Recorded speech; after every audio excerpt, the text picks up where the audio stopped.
Hello, everyone, and welcome on in to our college football week 9 preview. Myself, Joe Tanzi, Mark Henry Jr., Ryan Beef Coyle, here to break down a massive top 25 slate yet again. A lot of ranked matchups, maybe not the marquee matchups like we've had in the past few weeks with Texas, Georgia. But we have plenty of matchups that will shake up the top 25 this weekend. And a lot of it, honestly, guys, has something to do with playoff odds as well, right? Because when we look at this list at DraftKings Sportsbook of teams to make the playoff, it really is an interesting mix of teams. A lot of teams that can make statements this weekend.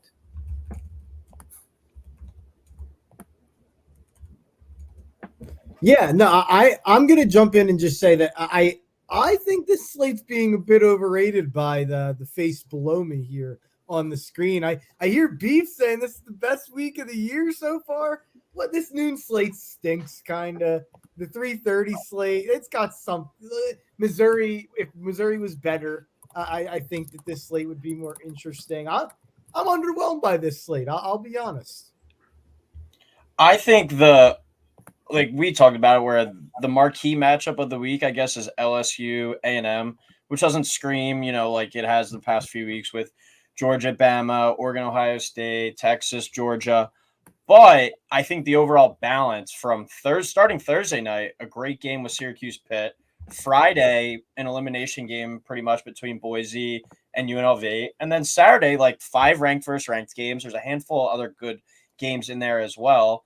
I just think the overall balance, and I haven't looked at next week's slate, but next week's slate could just be the same thing. I just think the roster, or excuse me, the conference realignment has just made for so many more good and intriguing matchups, and also taken out the divisions within the conference as well. It has made for so many more intriguing matchups and games that matter more. So I just think the overall kind of balance from starting Thursday night all the way through Saturday night with Colorado, Cincinnati, just good game after good game. I'll push back a little bit. I can't get up for Syracuse Pitt. I'm sorry. I can get up. I can get up for Boise UNLV, but like to me, like and maybe this is just my Maction bias sticking in here, but I can't get the October, Tuesday, Wednesday games. CUSA, I know you tried. I know it's college football on my screen. It has not been on my screen. There's just so many other moving pieces in the sports world where I want to love it. I want to say, come here, college football. Let's go hang out on the couch. Let's hang out for a few hours. I can't do it on Tuesday and Wednesday outside of Maction. Like it doesn't feel right. And the Thursday night game, because we have Thursday night football in the NFL, it just, again, I want to love it, but to be honest, I'll probably watch about 5 seconds of Syracuse and Pittsburgh. I don't think I've bet a Thursday night college football game all year. It's kind of just, I want to love it. I want to be friends with it, but I can't really get into college football until Friday. I think I'll watch more of Syracuse Pitt than I think I will of Vikings Rams. I don't know why. It's probably doesn't even have money involved with it. Like, I just think it's going to be a fun game that could be like 38-35. And we've had so many Thursday night football snooze fests in the NFL this year. But, to each their own. College basketball starts 2 Mondays. I'm excited for that. Is Joel Embiid playing tonight, by the way? So let's get into a lot of these games, starting with the Friday Boise State. By the way, that will make no sense on audio. Me just going la la la la. If anyone's listening, I stuck my hands to my ears. I can't be thinking college basketball yet. I saw Beef talking about Ryan Kalkbrenner on my timeline. Feel like that guy's been in my life for a decade. I can't do it yet. I can't do it. So let's get into these games here. Because we're going to mix them in with our playoff odds, because I think it's a conversation to have about the playoff odds, but also there's so many games that these teams, I guess from minus 150 and below, are in this week, that it just feels right to dive right into these games and talk about the playoff prospects of these teams. And the first one we have is Boise State at UNLV. This is Boise State's toughest game left on the schedule. Now, they could face each other again in the Mountain West title game, also very possible. Boise State enters this week even money, plus 100 to make the college football playoff, which I'm surprised isn't as, or maybe a little bit lower. And then when you go through the group of 5 teams, one of those teams has to get in. Liberty and UNLV are both plus 700. And then you have to go down a little bit to Army at plus 1,200 and Navy at plus 1,500. And the Raging Cajuns of Louisiana Lafayette are at plus 1,500 as well. So when we're looking to bet this game with Boise State and UNLV, if you like UNLV, is it better to bet them to make the playoff, or is that too much of a risk? But also keep in mind, Navy plays Notre Dame this weekend. So that's a game that could potentially knock Navy further down the totem pole of how we rank the group of 5 teams. Yeah, I think the big thing with that one is you're most likely going to have a rematch between Boise State and UNLV in the Mountain West title game. So I don't think the winner of this is necessarily in the driver's seat of anything. And I also think the loser of this, I want to hear what you guys say about this, but the loser of this game is eliminated, no matter if they go and win the Mountain West title game or not, because that would be a 2-loss G5 team. Obviously, stuff has to play out with Army and Navy with Notre Dame, and then potentially playing themselves in the American title game as well, or playing a Memphis maybe in the American title game. But I do think the loser of this one is eliminated. I've always been, over the past kind of year and a half now, I kind of blind bet UNLV, and I like them plus 3.5 at home in this one. You look at their strength on the defensive side, 18th best rush defense in the country. Obviously, they're facing a different beast this week, but if it's any unit in the Mountain West that could potentially slow down Jonty, and saying that is like holding him under 150 yards, it might be UNLV. They might have the formula. And if it does get into a shootout, I think they got the offense to do it. So you're going to give me the 3.5. I'll certainly take that, but I think that they can win this game for sure. This is kind of UNLV's Super Bowl. I don't think it's an elimination game, though, because you look at Boise State's loss, it's to Oregon. Mm-hmm. So if Boise State gets, splits essentially with UNLV, and look at the rest of these contenders, right, in across the G5. Liberty's playing, we're recording this on Wednesday night. Liberty's playing right now, but they haven't played any inspired football at all. And look, as much as we don't want to admit it, as the committee doesn't want to admit it, they saw what happened when Liberty got in as the G5 team last year, right? So that is going to be in their minds when they talk about Liberty. If you have Army and Navy, now I think the tougher parts of their schedules are in the second half of the season. They both play Notre Dame, and the AAC is starting to look like it has a few contenders with Memphis, who just beat North Texas this past weekend.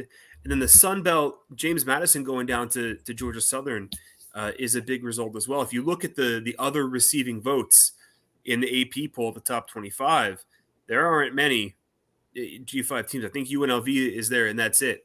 So I really think, at least at this point in time, you can't rule out Boise, because if Oregon continues to play the way they do, the committee is going to look at that game and look at that score and say, oh, wow, Boise State, the caliber of their team, look at what they did against a caliber of Oregon who could potentially finish the season at number 1.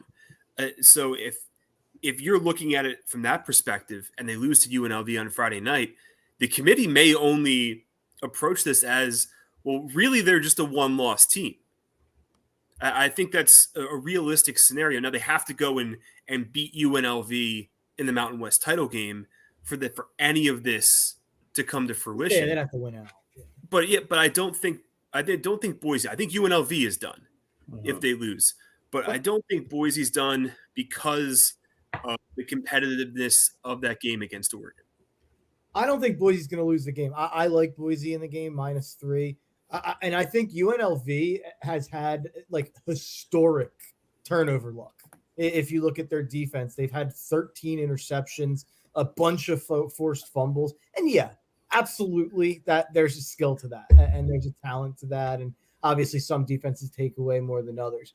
But I think you could also look at it and say they've won a couple close games that have been swung by turnover luck. Whereas Boise, you can't really say that because they kind of just been taking care of business against everyone they play. besides that Oregon game, obviously. But like UNLV only wins by a possession against Oregon State. They lose by 3 against the Syracuse team that hasn't looked quite as good since that game, I feel like. And then they're obviously a close win against Kansas that looked great earlier in the year. That Kansas team is terrible. So I'm just not as impressed with the UNLV resume. And then, I mean, obviously the square angle of it is just, I keep expecting, and I said this like a couple weeks ago, I keep expecting Ashton Jonty to have the 75-yard game or like the 90-yard 1 touchdown game where it's like, all right, but it just doesn't happen. He's that good. He's Michael Myers back in the backfield as he dressed up for before that game. The stance in the backfield, by the way, all the memes about it are some of the funniest of all time on college football Twitter with how weird he stands in the backfield. If anyone doesn't know, there's people doing like Sabrina Carpenter and Michael Myers memes with the way Ashton Jonty stands in the backfield. But he really is he's a killer back there. I mean, I've never seen I can't remember the last running back who has just jumped off the screen week after week after week. It's probably like Adrian Peterson, and even he didn't put up these numbers really. So maybe Zeke. Like I'm trying to think of like who are these like great running backs. Maybe. I know Ricky Williams is probably before both of your times. Before my time, yeah. I said Todd Gurley, maybe. Todd Gurley was really good. I'd have to look at his stats. I'd have to take a look. He returned picks too. I don't know if he popped off. Like, if we're talking about like generational, like pop off, I know Ricky Williams definitely is in that category. Every time he played for Texas, it was absolutely must see. Reggie Bush is in that category as well. Obviously, yeah, Reggie Bush. Peterson would have been after Bush, right? Peterson is absolutely. Yeah. I mean, he was a menace at Oklahoma. I'm trying to think of a few. Darren McFadden. The Arkansas running backs, yeah. I mean, look, Peyton Hillis had a run there with that Arkansas offense, right?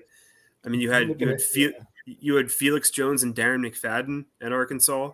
Darren McFadden right? Is pretty good. Now that I'm looking at his college stats. Right, he was very good. I'm trying to think. Sean Alexander, but I think that was a little more. He was a little more NFL.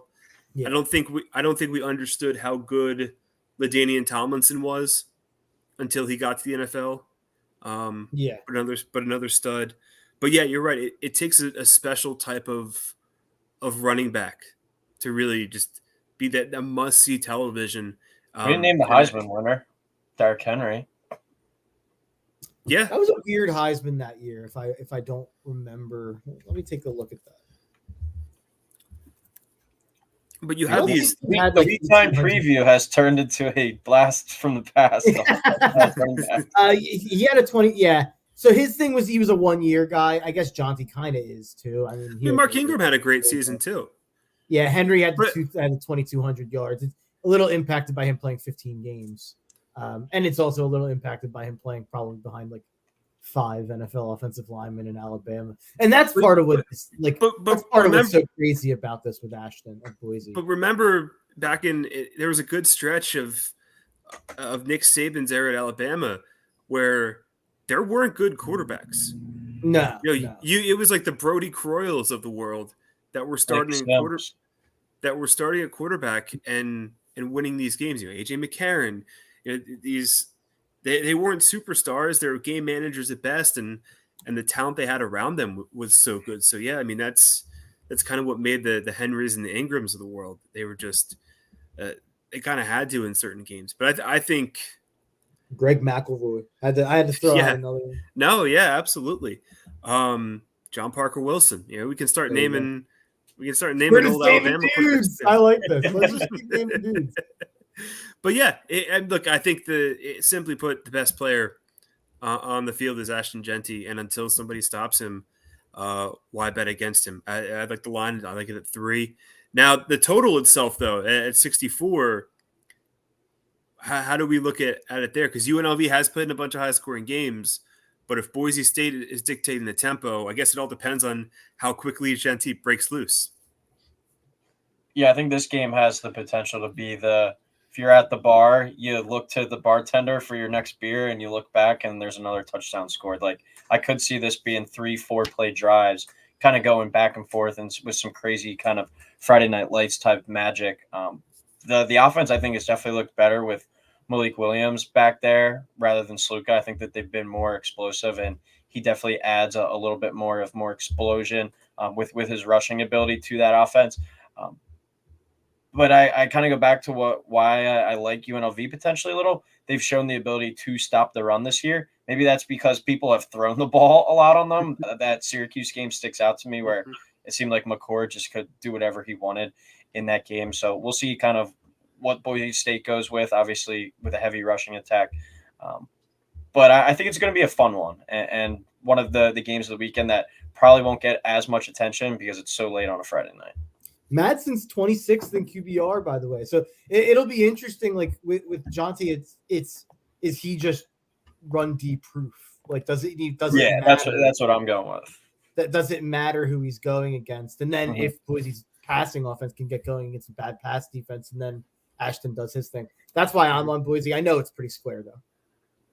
Yeah, but square can be good sometimes. The Ask NFL bettors the past 2 weeks. Public's been killing them.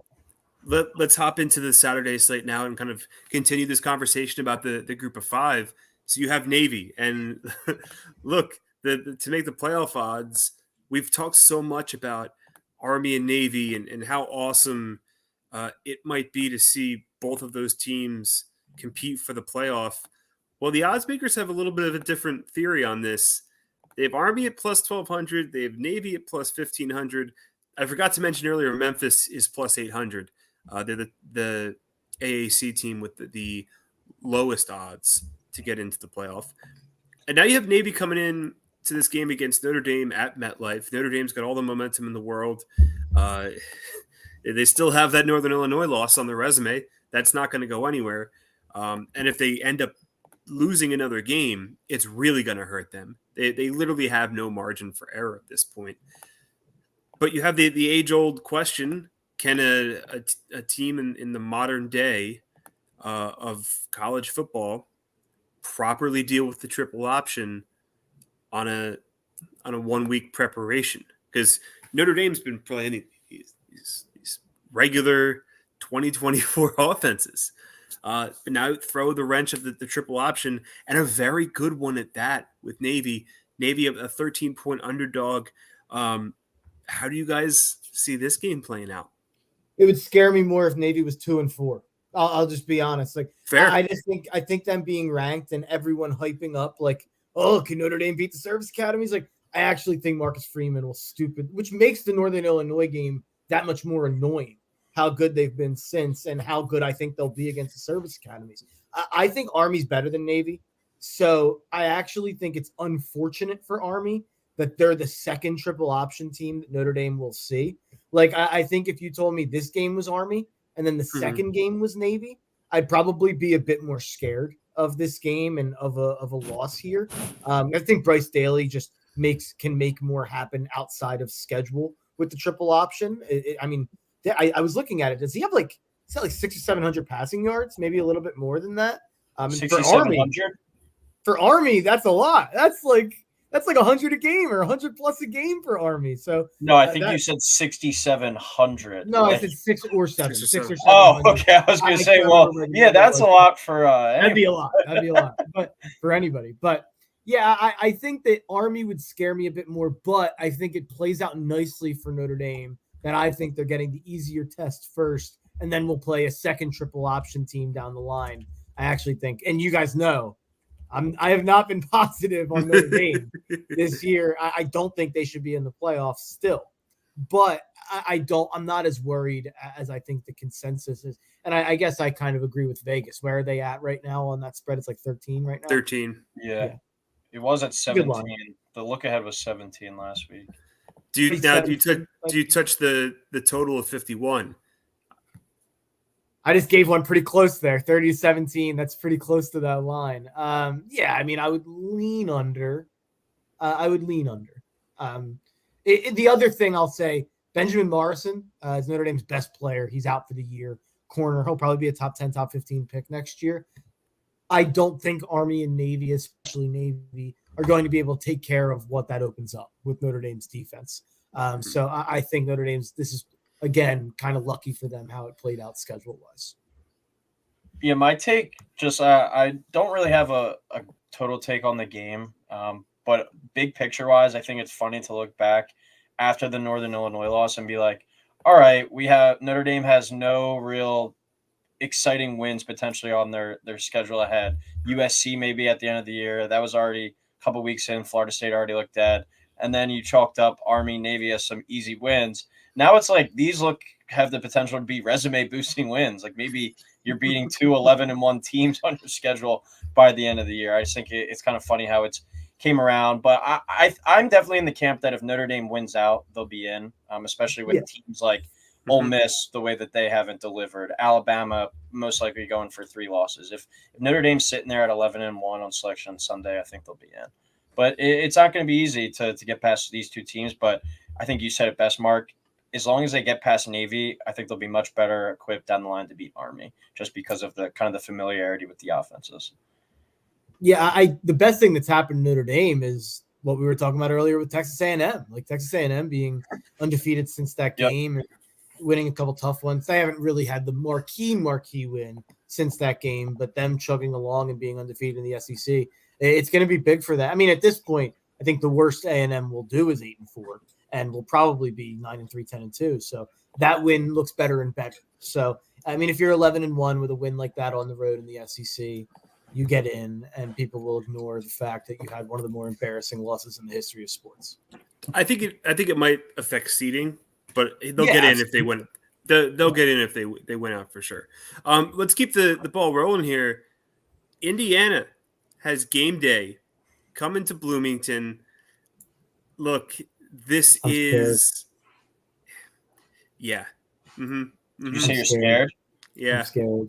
Yeah. I'm scared of the backup quarterback. I'm scared. This is exactly what I was going to try and lead into here. Curtis Work isn't playing. Game day is coming to town. Washington is a steady, organized defense. Is this the letdown spot for the Indiana Hoosiers?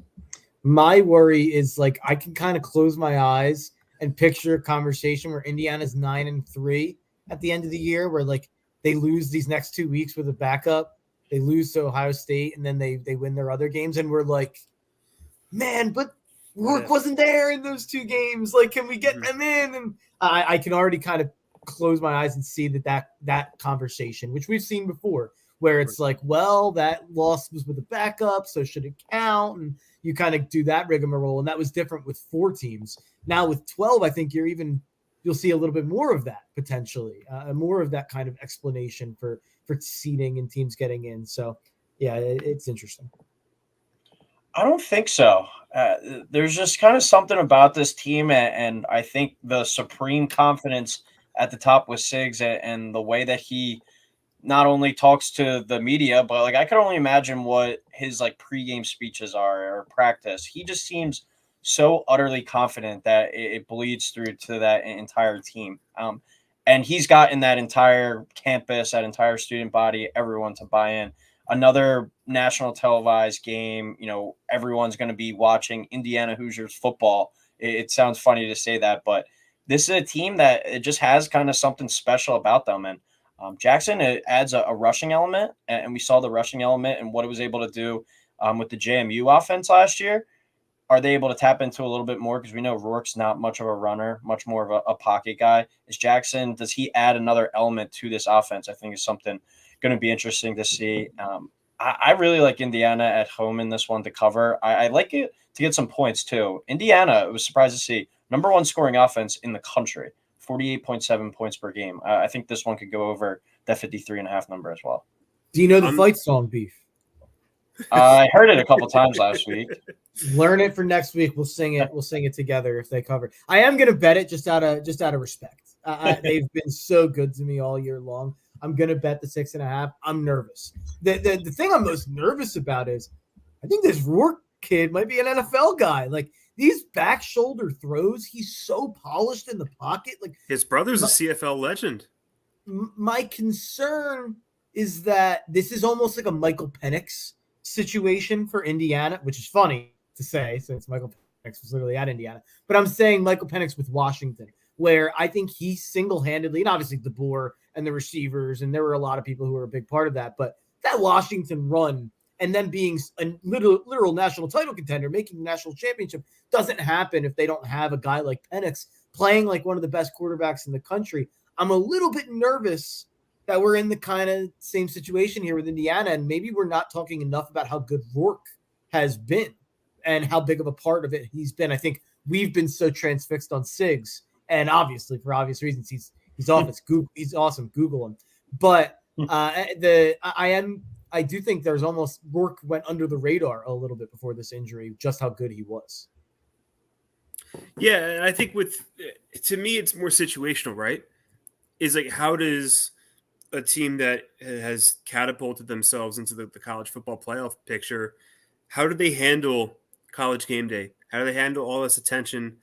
And on the flip side of the coin, if you're Washington, look, everybody's been talking up Indiana for the last month now, right? Washington just got destroyed at Iowa 2 weeks ago, 40-16. They gave 40 points to the Iowa Hawkeyes. Nobody does that. And that was right after beating Michigan at home. The only concern I have is Washington's defense maybe overcorrects itself. But if you look at what they've done on the road, the loss to Iowa stands out, and then the big fluky game against Rutgers is the other road loss, but it still counts as a loss, and they only put up 18 points. So it is a little bit concerning. I think it was maybe a different opponent, I'd be a little more concerned about Indiana. But in terms of like the emotional spot, backup quarterback, College Game Day, everything's going right for you. I mean, this would be the spot to fade Indiana if you had the balls to do it. I do not. Did Beef, did you say you liked the over in this game? Yeah, I think Indiana could certainly put up 35 themselves, and I could see Washington getting 3 touchdowns potentially as well. I mean, Indiana's 6-1 to the over this year, and Washington is their first 5 games went under. The last 2 have went over. You look at Will Rogers. Will Rogers kind of slinging it a little bit, throwing for 260 yards per game.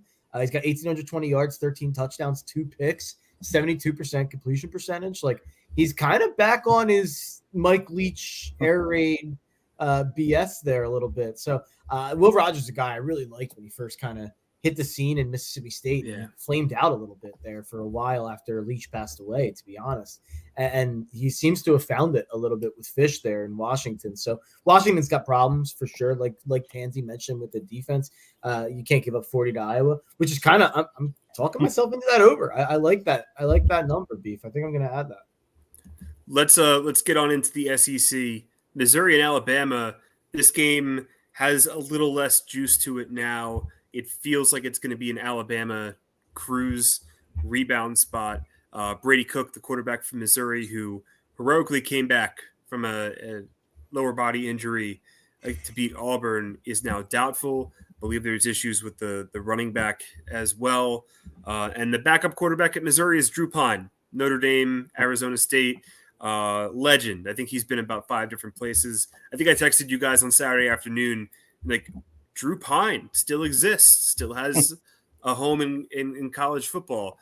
He did not look good. There's a reason why Brady Cook came back from the hospital to try and win that game and salvage Missouri's season, because Drew Pine could not get that offense to move whatsoever. And It's terrible.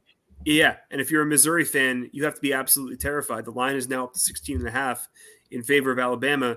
You have to be absolutely terrified if Brady Cook can't go, because it just feels like to me that they really have no hope if Cook is down for good. Well, I have boots on the ground. I'm in Missouri as we speak right now, broadcasting from Nixa, Missouri. But I overheard someone at a brewery or at a bar. I love this. Overheard someone. I really think we can beat Alabama. That Vanderbilt team's not that good. They beat Alabama, so they're buying in. That reminds me of when I was in New Orleans. Some lady saw our Eagles jersey and she just came up and goes, "I love Jalen. He seems so nice. I love him." This is a wacky show, man. This is by far the wackiest big brain show we've had. So the question is, how high do you play Alabama? I'm not touching anything regarding Alabama. I have their season win total over 9.5, so I'm kind of just crossing my fingers on that for the rest of the year. I also have Mizzou over 9.5, so really no point in betting this one for me. But I just don't think you can trust Alabama. What kind of product shows up on the field? I think we thought that game against South Carolina a couple of weeks ago was the get right spot, the chance to right the ship, and we kind of saw the same issues flare up in that game that we saw against Vanderbilt, and we saw the same things last week. And Milroe, I think, has actually regressed since that Georgia game. So I'm not touching anything regarding Alabama. I think this one is more so just a stay away. A lot of unknowns, especially with what Missouri could look like on offense. Bama is going to win this game. I think I'm not going to touch it, but they are going to win the game. Their only tough game remaining is at LSU. Yeah, and they have a bye before it. So that it's, and especially I don't know who else, if LSU plays anyone between that. I'm going to take a look now, but if LSU wins this week, no, they're on a bye as well. LSU Bama on November 9th in Death Valley could be an all-timer like that. Because that's probably an elimination game in some ways. LSU could probably get in with 2 losses with a win against A&M now, but that game would be so huge on both sides. And that's kind of a game that you can point to and be like, you don't have that game without the 14 play or without the 12-team playoff. That game does not matter with the 14 playoff. Bama would be out right now unless they somehow wiggled their way into the SEC championship. But I've been kind of lower on Bama than anybody. I feel like I bet against them in every big game they've been in, and it's been mixed results. Obviously, I will say I think they're in the playoff. Like if it comes down to that LSU game, but I think if they win that game, they're in. And all of our like belly aching was kind of everyone freaking out about Bama it's going to be for naught if they beat LSU. So you're saying if Bama goes 10-2, they're in? Definitely with wins against Georgia and LSU. Oh yeah. Yeah, I was just making sure I heard you right, but yeah, I 100% agree. I think it's going to be hard to keep any SEC team that goes 10-2 out. Mm-hmm. Like I think because some of these teams are going to have to lose to each other, where there's not going to be everyone 10-2. The only 10-2 I would probably wind up leaving out is Missouri. Yeah, Ole Miss maybe. Who's Ole Miss second loss to? Kentucky and LSU. At LSU. LSU, yes. So Ole Miss will have to beat Georgia to avoid going right. Ole Miss needs to win out. Yeah, well, I'm saying if Ole Miss goes 10-2, but they have a win over Georgia, they're probably going in. And then it becomes interesting. It's almost like you don't want to be in the SEC championship. A lot of things that we haven't seen before. I was just talking about with Brace, but that we haven't seen before. Where we're gonna be like, oh, well, you actually don't want to go, or there's only never been a 3-loss team to go to the playoff. Like we've never seen before. We have nothing to point to. So there's absolutely no data points. The one thing we do know, though, is LSU and Texas A&M feels like an elimination game, or at least it's being billed that way. It's hard to say that on October 23rd in the SEC. You can say that with Boise and UNLV in the group of 5 in a way, but in this game, A&M 2.5-point favorite. LSU has been playing fantastic football of late. The over-under is 53.5. Where does this game go? And is the loser officially eliminated? I think if A&M loses, because they're going to lose to Texas. It's a little like presumptive, but I think if A&M loses, it's over. LSU, if they lost this game and then beat Alabama, I think would be fine. If LSU's 10-2 with wins against Ole Miss and Bama, I think you're probably fine. So I don't think it's an elimination for LSU. LSU, I think in that scenario, because you have to think like, or at least with A&M too, like you look at both of their losses, both of them are non-conference.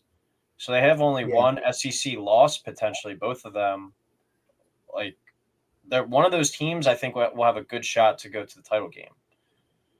LSU will, if LSU wins this week, they're going to be in the SEC title game. I think both of them are in the driver's seat for sure. Like A&M's, I agree, it's a tough game against Texas, but it's at home. Like who goes to say what Texas is going to look like after last week? How do they respond? that's true.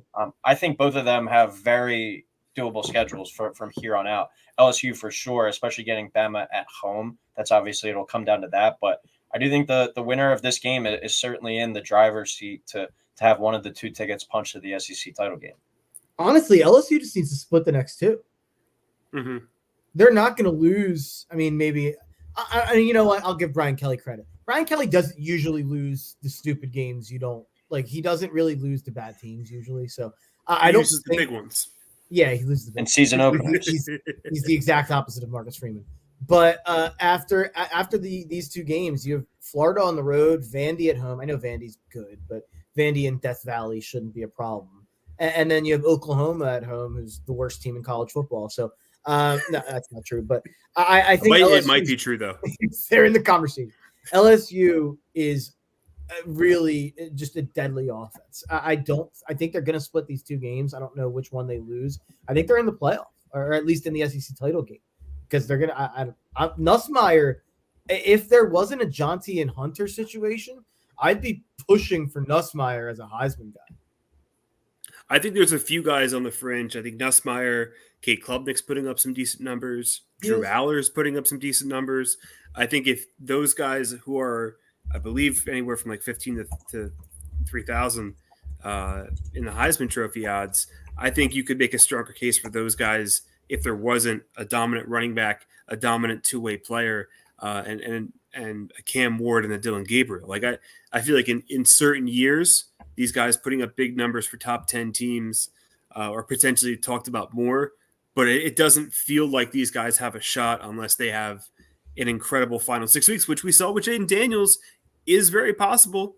At this time last year, how many people were saying Jaden Daniels was the stone cold lock to win the Heisman? So there's precedent where a strong final 6 weeks can get you there in the Heisman, but you have to be perfect.